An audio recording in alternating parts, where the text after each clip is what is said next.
Good afternoon, and welcome to NATCO Network's 18-day campaign to end violence against women and children podcast. In this empowering series, we aim to shed light on the issue of violence and advocate for a safer world. Join us as we listen to an expert as he discusses about case studies, explore strategies, and raise awareness. Together, let's stand against violence, support survivors, and create a world where women and children can thrive free from fear. Tune in and be part of this change. This is 𝐕𝐢𝐽𝐽, and this is day one.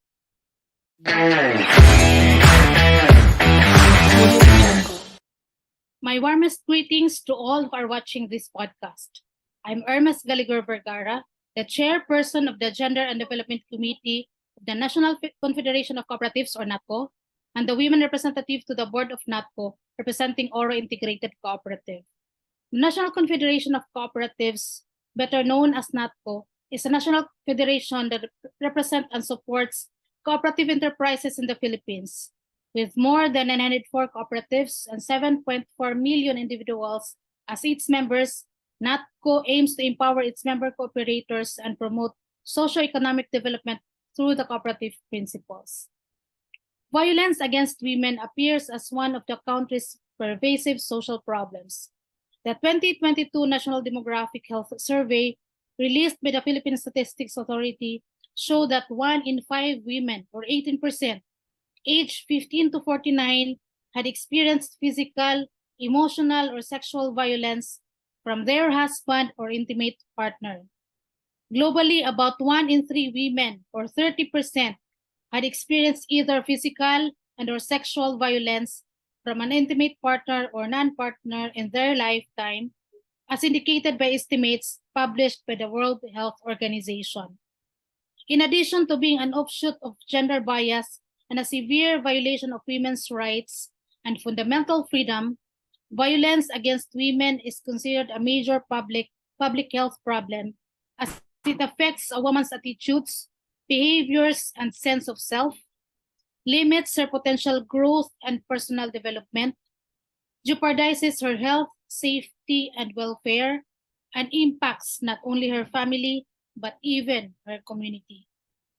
Hence, united efforts are highly needed to address, prevent, and eventually stop violence against women worldwide. Various measures and mechanisms have been employed and implemented to address it. In 2004, Republic Act 9262, or the Violence Against Women and Children Law, was passed to protect women and children from all forms of violence.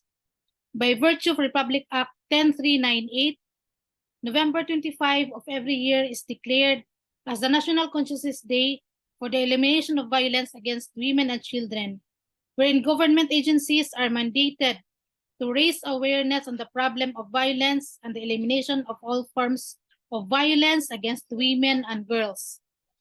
Another is the 18-day campaign to end violence against women that is observed annually from November 25 to December 12, as mandated by Proclamation 1172, series of 2006.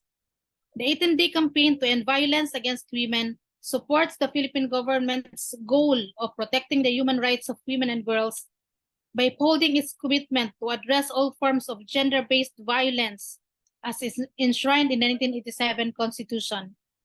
The observance of this campaign started in November 25, which is the International Day to Eliminate Violence Against Women, up to December 10, which is the International Human Rights Day, to emphasize that violence against women is a human rights violation, and to ensure better protection for survivors and victims of violence and violence.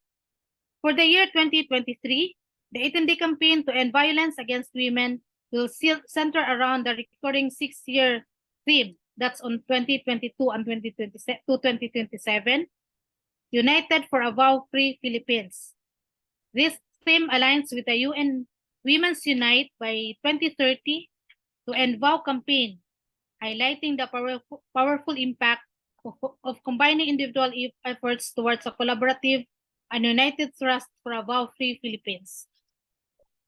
In January 2022, the International Cooperative Alliance Gender Equality Committee for the Asia-Pacific region submitted a recommendation to the ICA Identity Committee to include peace and nonviolence as cooperative values. Cooperatives across the region run various programs to empower women. Cooperatives stand together to end violence against women and girls. In the 𝐒𝐚𝐞 network, this term's God Committee decided that one of the major activities is the daily podcast during the 18th day campaign to end violence against women, because awareness raising is key to spreading the clear message of zero tolerance of all forms of violence against women and children, and to inform the victims of their rights and the support services that are available to them. So we're encouraging the COP members and then members to watch the daily podcast starting November 25 until December 10, to be hosted by Atty. Ventosa, one of the members of the 𝐒𝐚𝐞 Gender and Development Committee representing Mindanao. We are hoping that with this activity, we'll be able to help eliminate all forms of violence against women and children. Thank you, and may God bless us all.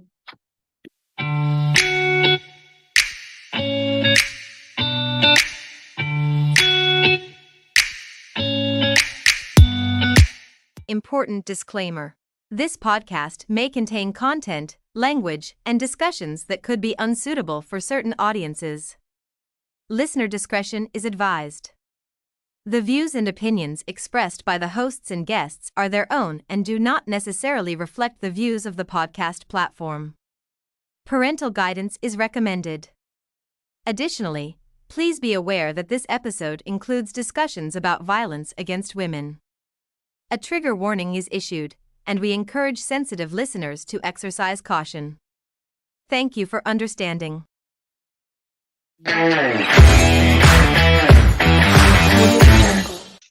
So good afternoon, everybody. So this is day 1. We will be talking about the Republic Act 11313 Safe Spaces Act. So Attorney Blue, pwede na po ba namin kayong marinig? Anything that you would like to share initially about the Bawal Bastos Law? Yes, good afternoon, good day, and good evening kung saan man kayong lugar at time zone ngayon. Welcome to 𝐒𝐚𝐞 and 𝐒𝐚𝐼 Multipurpose Cooperative and other affiliate members ng 𝐒𝐚𝐞 sa ating 18-day campaign to end violence against women. So, itong Republic Act 11313, parang nagli-level up lang siya yung ating violence against women and children. Kasi dati kung babae versus lalaki lang, dati sa subordinate against the superior. Ngayon, level na siya. Pwede na on the same level kayo, rank or position. Pwede na rin ang lalaki magreklamo sa babae, babae versus babae, and lalaki versus lalaki. And kahit yung superior, pwede magreklamo sa kanilang mga subordinates. Yan yung parang bago ngayon nagre-level. But still, the law still gives preference and yung protection to our women. Ayan po. My first question, Attorney, will be, how does it protect women and children, itong law na ito? So, of course, ang isang pinakabago talaga dito, kasi mga other laws natin noon is only confined to yung ating physical spaces, sa ating workplace, sa ating educational and training institutions. Dito pinalawak na, kasama na yung ating public transportation, yung ating mga kalye-kalye, eskinita, and all other spaces na mga public siya, yung ating malls, churches, hospitals, and yung wala sa dating batas, yung ating online and virtual space. Alam natin na napaka-traffic na rin sa online, napakaraming gumagamit ng social media, kaya as much as possible, alam ko medyo mahirap naman i-implement, pero maganda na nasimulan na pati sa online at virtual ay protektado na tayong lahat. How do we define, Attorney Blue, ang safe space? So ang safe space lang naman is more on connected to yung may mga sexual innuendos, whether it be acts, words, or any gestures that are unwelcome na hindi gusto ng mga subject nila, either the women, the children, the men, our bosses or our subordinates. So yun na yung pinaka-ano niya talaga na feature ng Republic Act 11313 na hindi nakikita doon sa ibang sa ibang batas. So yun ang kanyang kaibahan, no, ang advantage na. And so later on makikita natin na stricto na rin pala talaga sa online space. I was looking at the Republic Act 11313 and nakita ko doon na parang medyo mas may kamahalan nga talaga po yung mga parusa na ipapataw lalo-lalo na kapag nangyari yung act no po online. No, bakit po ba mas mahal siya or mas ano yung penalty? Siguro ano rin, the lawmakers have also realized na mas grabe ang epekto, mas matagal mawala yung epekto kapag committed online itong ating mga krimen or ating mga offenses na nakakasira ng reputasyon ng ating mga not only the younger persons but also our mature women and men. Mas mabilis yung magkalat, mas mabilis yung pag-share at mas masakit at long term yung kahihiyan nila at yung yung kanilang physical and mental suffering. Kaya pinalawigan ng batas, mas mataas yung imprisonment and mas mahal yung mga fines and other penalties. Totoo ba yun, Attorney Blue, na if, for example, online mo siya, like yung crime that you did, parang mas madami also na na parang batas ang malalabag mo, parang nagpatong-patong pa also? Like, Tama, magandang observation yan, Ria, no? Because, so, ito kasing kapag nagkwento tayo, nagbabanggit tayo ng mga Republic Act, itong mga acts or mga presidential decrees, these are special laws. When you say special laws, kumbaga, sa halo-halo, patong-patong, kung gusto mo ng special ice cream, special tinitid, additional barquillos. So, yung mga basic na mga offenses or crimes in the revised penal code, nadadagdagan. So, halimbawa, yung libel, nagiging cyber libel. Yung bullying, naging cyber bullying. Yung threat, naging cyber threat. So, kung dito sa Republic Act 11313, nambastos ka na, naninirang puri ka pa, nag-threat ka pa, yun, patong-patong na. Tapos gumamit ka ng fake account, ka ng mga other illegal activities. So, hindi lang isa, dalawa, tatlo, apat, lima, kung gaano kadami yung acts na-commit ninyo, na kung anong crime siya mahuhulog, yun yung isa-file ng fiskalya sa korte. At yun nga, marami kang harapin, marami kang piyansa, kung may piyansa, mahaba yung penalty at mahal yung parusa at yung ating mga fines. Yeah. Attorney, paano naman kunwari, like kunwari, di ba meron dito yung sinasabi nilang catcalling, bawal, kasama siya dun sa na-mention na bawal talagang gawin. No? Paano yun, kunwari, ano yung mga definition natin ng catcalling? Like na pwede kong sabihin, ay, kinatcall niya ako, pwede ko na siyang kasuhan, ganon. Generally, yun talagang hindi ko pa talaga kaya gawin, no? Yung pangsisipol na katulad na malakas na parang nagko-call ka ng subordinate mo or from men to women. So, kasi siya, parang for me, no, parang animals lang yung tinatawag ng gano'n, hindi talaga makatao. Pangalawa, lalo na kapag men against women, very, very degrading and insulting, no? Hindi naman siguro, I don't know if there are some people who wants to be subject to those kinds of calls, but yung catcalling is one of the acts or the gestures or the verbal na sinabi ng batas na na maaring violation ng Republic Act 11313. I see. So, attorney, paano naman kunwari, ako yung nandun sa posisyon na yon na kinat-call ako, what can I do? What should I do?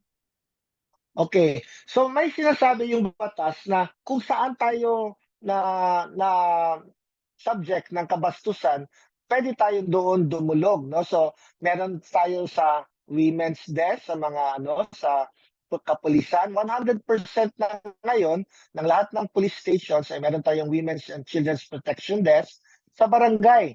Dapat meron din sila sa barangay. Then, kapag malapit tayo sa munisipyo, sa City Hall or sa Provincial Hall, meron din anti-sexual harassment desk. Dapat itong mga local government units natin. Kapag nasa traffic tayo, nasa kalsada, sa mga daan, lansangan, so yung ating mga traffic enforcer ay pwede na rin natin susumbungan. LTO, MMDA, or halimbawa dito sa Davao City, yung CTTMO, sila ay may kapangyarihan na umaresto. Sila ay pwedeng rereklamuhan ng mga kababaihan, kalalakihan, o kahit sino mang naging biktima nitong pangbabastos in those public spaces. Do we have parang data already, attorney, na kung ilan na yung mga gumagamit nung nagko-call out na yung about Republic Act 11313 na parang naririnig na yung voices nila, yung talagang ginagamit nila, sinasabi nila, oh, that's violation yan. Meron na ba tayo parang data about this?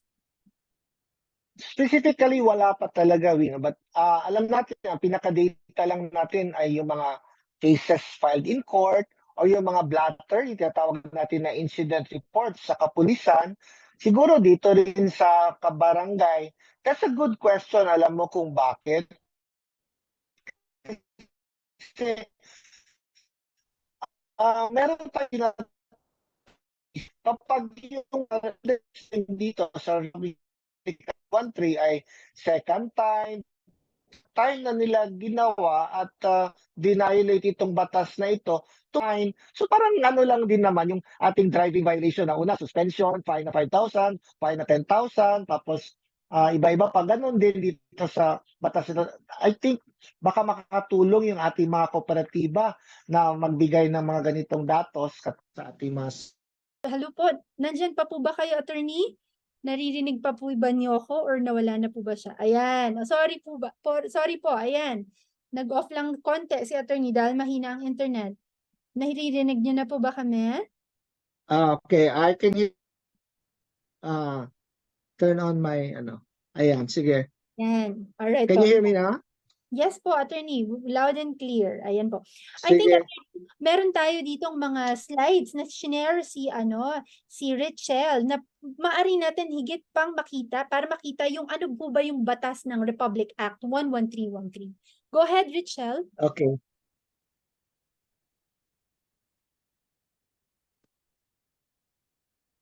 Ayan. So, with your permission, Ms. Via, I'll now discuss on the surface, no? And maybe we'll go deeper mamaya kung ano itong mga Safe Spaces Act ng coverage niya. So, yung ating Safe Spaces Act ay yun, kino-cover lahat ng GBSH, ating tinatawag na gender-based sexual harassment sa kahit saan mang mga public spaces, sa educational or training institutions, as well as workplace and, more importantly, sa online space.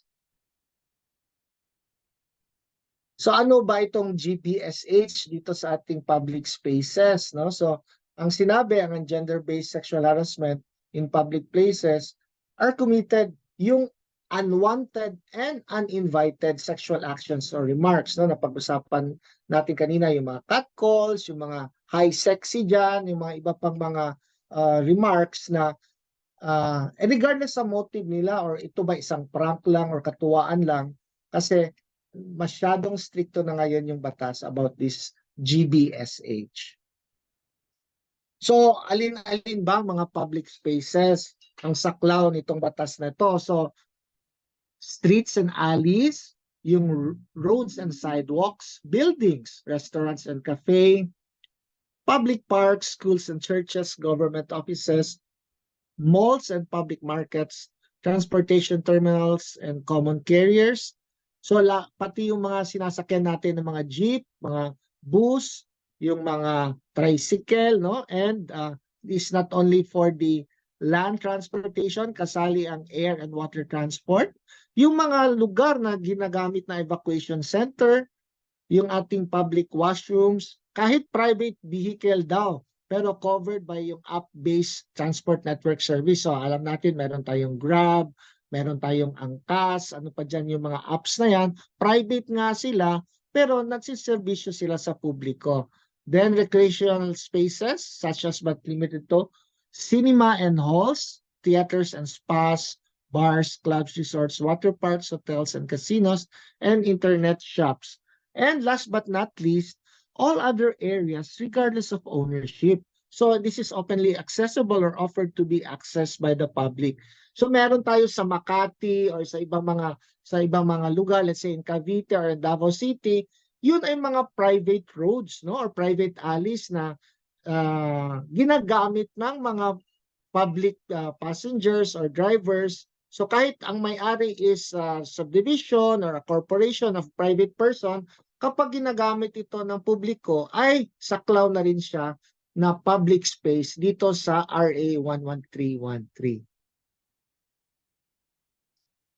Ano yung mga acts ng gender-based sexual harassment sa public spaces? So yung number 1, catcalling or unwanted remarks, and sexist or misogynistic remarks. Ano ito sila? So si catcalling or unwanted remarks are directed towards a person, commonly done of wolf whistling yung paninipol, misogynistic, transphobic, homophobic, and sexist slurs, as well as unwanted remarks. So ito parang galit na sa mundo itong taong ito, galit sa mga ating kababaihan, sa kalalakihan, sa ating mga kaibigang gays, mga lesbians, kahit anong sex orientation, sa ating LGBTQIA, galit siya sa mundo. Ito yung kanyang mga unwanted remarks. Itong number 2, sexist remarks or slur statements that are indicative of prejudice, stereotyping, or discrimination on the basis of sex, typically against women. Ayun, nagda-drive tayo, nata-traffic, para may isang kotse na hindi nakakausad agad sa trapiko or haba na yung pila ng mga sasakyan. Pagtingin, ay, babae pala talaga. Kaya pala yan, hindi marunong mag-drive, no? Kaya na-traffic. Ayun. So, isa yan sa ehemplo na sexist remark or slur na on the basis of stereotyping or discrimination. Then we have misogynistic remarks or slurs. Ganun nga, yung kagagalitan, no? Or parang kamumuhian niya yung women or yung kanilang belief na the men are inherently better than women.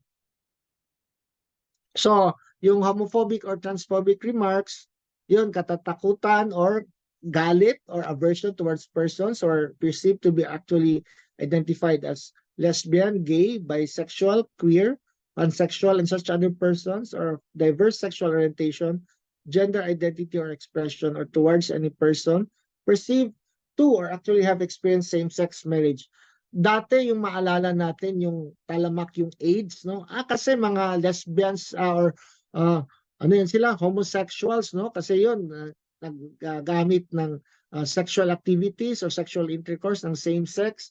Ay, maglayo tayo dyan kasi baka mahawa tayo, no? Something like that. Or maybe during the COVID pandemic, meron silang parang discrimination against persons because of their gender orientation or their sex. Yun ay isang ehemplo ng homophobic remark. How about transphobic remarks or slurs? Yun yung mga statements that are indicative of fear, hatred, or aversion towards persons whose gender identity and or expression do not conform with their sex assigned at birth. Okay, so meron tayong mga kaibigan, mga kakilala, like mga males, na they're really males, no? But ang sexual orientation nila is same sex lang din. So, ang mga nagsasabi nito, tinatawag silang bakla, gay, or binabae, yun ay isang ehemplo rin ng transphobic remarks or slurs. So ano pa ba yung ating mga other sects of gender-based sexual harassment in public spaces?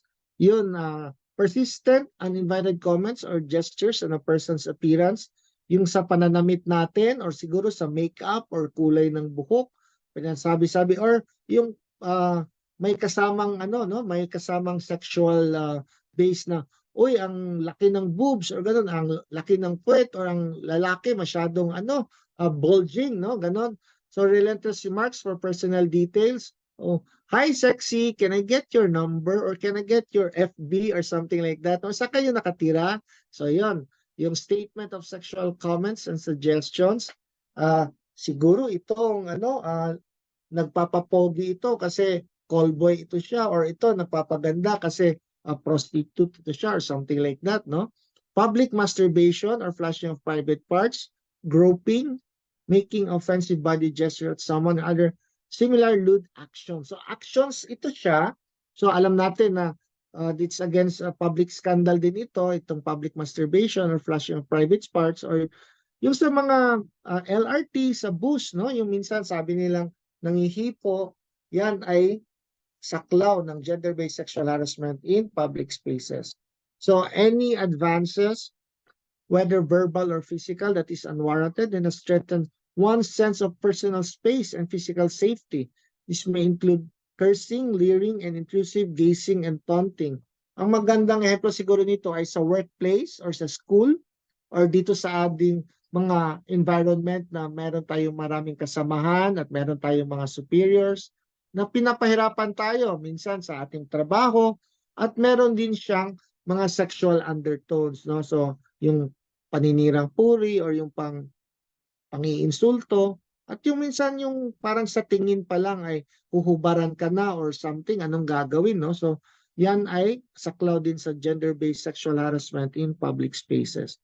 Persistent telling of sexual jokes and use of sexual names, okay? So that's self-explanatory. And yun, stalking or conduct directed the person involving the repeated visual or physical proximity, non-consensual communication or combination thereof, that may cause or will likely cause a person to fear for one's own safety or the safety of others, or to suffer emotional distress. So ito ay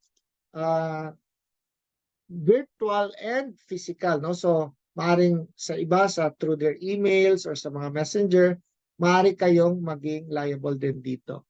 So ngayon, pag-usapan natin yung mga penalties, ang penalties ng gender-based sexual harassment, and kung paulit-ulit na ba yung offender, ay tataas ba yung kanyang mga penalties, yung imprisonment at yung kanyang mga fines or other penalties.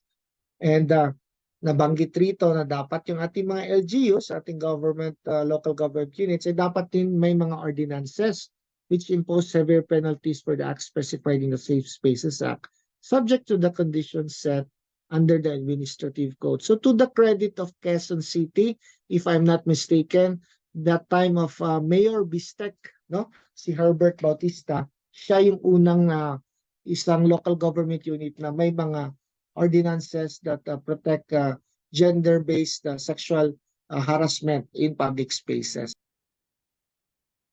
So meron ho tayong verbal at demonstrated na gender-based sexual harassment at yung mga true stalking and other activities. So we'll see, no? So kapag verbal, ang kanyang first offense is 12 hours community service. Dapat daw merong undergo siya ng gender sensitivity training and 1,000 pesos fine. Second offense is the imprisonment of 6 to 10 days or 3,000 peso fine. And the third offense is the imprisonment of 11 to 30 days and 10,000 peso fine. Na dito naman tayo sa demonstrated gender-based sexual harassment. The first offense is 12 hours community services, inclusive of gender sensitivity training and 10,000 peso fine. Sa second offense naman, ang imprisonment niya ay 11 to 30 days at 15,000 peso na fine. At sa third offense, imprisonment of 1 month and 1 day to 9 months and 20,000 peso fine. Ngayon, ang ating GBSH or gender-based sexual harassment through stalking and physical activities ay kasali yung sinabi nga natin, touching, pinching, or brushing against the genitalia, groin, or breast. So sa first offense is imprisonment of 11 to 30 days or a fine of 30,000 pesos, provided that, ayun, mag-attend na naman sa isang gender sensitivity training, dapat ang mag-conduct ay yung Philippine National Police in coordination with the LGU and Philippine Commission on Women. And the second offense will be imprisonment of 1 month and 1 day to 6 months or 50,000 peso fine. And last but not the least is the third offense, imprisonment of 4 months and 1 day to 6 months or 100,000 peso fine. Nakasaad din sa Section 12C, specific acts and penalties for gender-based sexual harassment in streets and public spaces. So that is Section 12C of Republic Act 11313 and its internal rules and regulations. Ayan. So thank you for being patient and attentive. If you have some questions, you can ask us online during live, or you could also ask us during the replay and in our succeeding episodes of our 18-day campaign to end violence against women. Thank you and good day to all.